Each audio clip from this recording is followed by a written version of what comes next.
Good morning, YouTube. It is... Oh, you suck. Good morning, YouTube. It is 4 o'clock in the morning on Friday, September 23rd. I am filming this piece in the truck because we have insane winds right now. It's 20-mile-an-hour sustained winds and gusts are up over 50. And that's just here in the park where we're heading up to is Loch Vale, and even on a calm day, it tends to be very windy at Loch Vale, so I imagine it's going to be pretty horrible when we get up to the lake. The reason that we're heading to Loch Vale is that we have fall color here at Rocky Mountain National Park, and there are pockets of really beautiful color around the park, and one of those places is Loch Vale. Now, with the conditions that we have today with the high wind and probably not a lot of cloud in the sky, I think Loch Vale is going to give us our best chance for success because the fall color up at Loch Vale is mostly bushes, and they are low to the ground and pretty sturdy and not going to be impacted as much by the wind. And they are surrounded by pine trees, so I'm hoping we'll get a little bit of a break from the wind, and we'll be shooting the inlet of the lake. So we'll be shooting running water, so it doesn't matter. We won't be looking for reflections or anything like that. We're going to have running water at the inlet with some nice colorful bushes and hopefully some light on the peaks, even if we don't get that color in the sky. But that's the plan. I think it's our best option to get some nice fall color and hopefully make the best of these conditions. But we got a long way to go and it is getting late, so let's get started.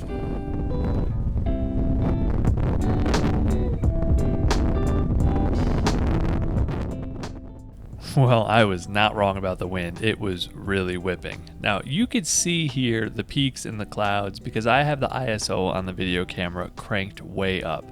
I couldn't see anything. Only the things that were illuminated by my headlamp were visible to me. Everything else was pitch black. There was no moon or nothing to illuminate the scene. So what I usually do is I use my headlamp and I get to the location early. That's obviously key. I got to the location about an hour and a half before sunrise, and then I try really hard not to trample the surroundings. I look for an interesting composition, and then I'll set up and shoot a long exposure. And I do this because once I see the image on the back of the screen, I have a general understanding of how I'm aligned and where everything is, and I make minor tweaks, and I repeatedly go through this process until I line up with an image that looks to be at least 95% of the way there. And this way, when the sun starts to come up, I have a usable composition and only have to make very minor tweaks.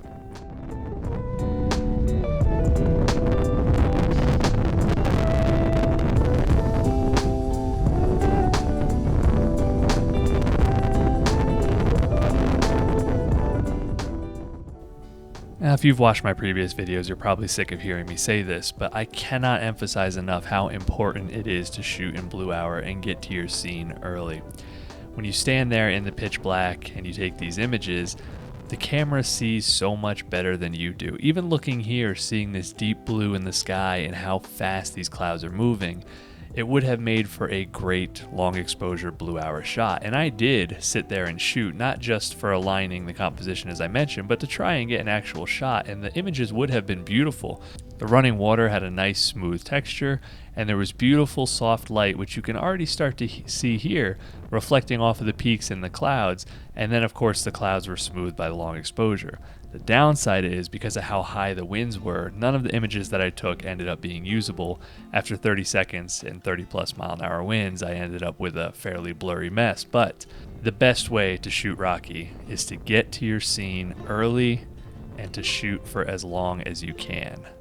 The conditions are ever changing, and some of the most beautiful light and the most beautiful images you'll get are long before that sun comes up. So I've sped this up to 4 times, and the ISO on the video is really cranked high, so it looks like there's plenty of light in the scene, but I assure you it's still very much blue hour. We're still a good 10 to 15 minutes before sunrise. But watch how much the color temperature in this video changes from start to finish. And I know you're probably sick of hearing me say this, but the conditions at Rocky change second to second, and you always have to be keeping an eye on your composition because that light is fleeting and it changes rapidly.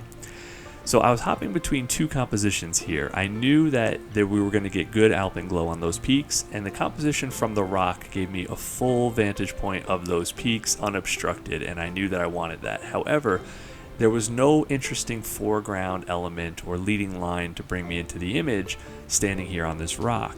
So I had to decide between having a good vantage of the peaks and a nice foreground interest. The composition to the right, even though only a few feet away, gave an entirely different feel. It gave me a nice view of the clouds off to the west and a really nice leading line and interesting foreground, but the pine trees on the right blocked that furthest right peak. So what I decided to do was shoot from the rock during the time where we got that peak alpine glow. And then as soon as that glow started to fade, I hopped off the rock and went to that right side composition to get that nice soft early morning light on the clouds and kind of get the best of both worlds. If you saw last week's video, you saw the color that we got on the peaks at Bear Lake at sunset, and I was very hopeful we would get similar conditions today. And we almost did. The color on the peaks is not quite as brilliant as it was at sunset, but it was still one of the best alpine glows that I've seen for sunrise. But even more surprising to me were the clouds in the sky and how they just filled with this high cloud all the way across the sky. That is so rare to find in Rocky. You'll be lucky to get a few clouds, but to get these high clouds that just catch the color is so rare and fleeting. The problem was this cloud was moving so fast that every time I would think I have a composition and I'm ready to shoot, the cloud would move across the scene, and I kept ending up with this pocket in the top right corner where there just wasn't enough cloud to anchor the scene, and a lot of the color was focused off to the top left. To compound the issue of the moving cloud, I decided that I was going to shoot a pano of 6 images from left to right at 35 millimeters in a vertical orientation. And because of the high dynamic range in the scene, I also needed to bracket. So it was taking me about 30 seconds to move from left to right, so I really needed to move as quickly as possible. I did not focus stack. By stopping down to f11 and being at 35 millimeters, I had sufficient depth of field from front to back by focusing about a third of the way into the scene. This image kills me. I have looked at it for so long and I cannot decide if I love it or hate it. A lot of the color and interest is in the top left of the image, so I intentionally edited the bottom right section of the reflection to be the brightest so that your eye would start there and then it would follow the water through the scene, ending up at that beautiful light on the peaks and in the cloud.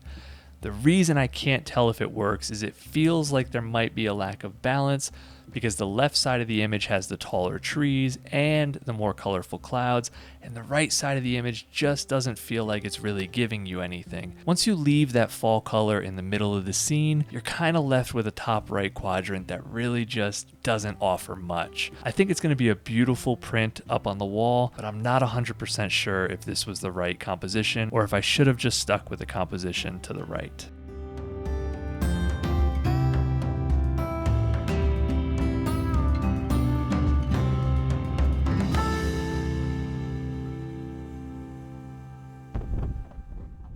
This is why I stress the planning and having a plan as you go into a shoot. As soon as I noticed the lack of balance in the scene and the weight of the clouds on the left side of the image, I immediately jumped off the rock and went to my secondary composition, which is just out of frame here on the right side of that grass. I chose this because this light reflecting off the peaks and in the clouds was reflecting beautifully in this water. And at a square crop, although I did shoot a 3-image vertical composition to stitch and get maximum resolution, I ended up going with a square crop because I felt like the balance was so critical to this image. I have this nice soft light in the beginning of the scene which draws you in, then you follow your eye along these grasses bringing you to the fall color in the center of the image, and then finally your eye makes it to the strongest compositional element of the scene, which is the peaks catching this beautiful light. There is this area to the top right of the image where there's not as much cloud. I don't think it's distracting enough to pull you out of the scene, and I still think overall the elements of this composition work really well together to tell the story of the scene. The high winds can be seen in the blowing grass, giving a sense of movement and energy, but there's still a calm peacefulness to the morning of the soft reflected light in the water and in the sky. And I think that the square image here is a perfect reflection of what it felt like to be standing there on this morning. I like that the fall color in the center of the image is just a fine detail rather than the star of the show. This is a stark contrast to a lot of the fall imagery you'll see from Colorado, where the color really punches you in the face. I think in this image the composition stands on its own, even without the fall color. I don't know how long it's going to take me to learn that I can't talk to the camera in high winds, but I found this scene while I was shooting in the morning during peak light, and I was glad to see that the light on the water stuck around after that sunrise color had faded, because I was really interested in the way these reeds of grass were resting on top of the water and had these really nice water droplets on top. So what I did was I set up in a 16:9 and I threw on a polarizer to really cut most of that glare. I set the polarizer to about 80% just to remove a majority of the glare and leave a little bit of that warm color just sitting on the very top of the image.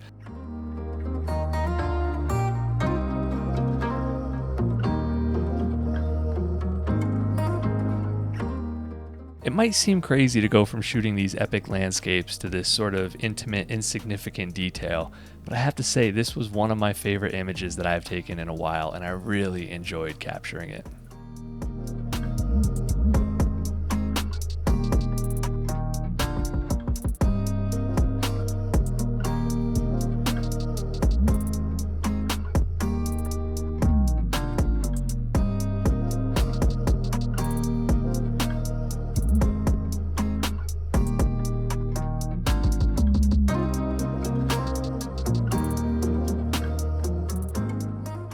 Alright, well that's going to do it for me this week. I hope you enjoyed the images and the video.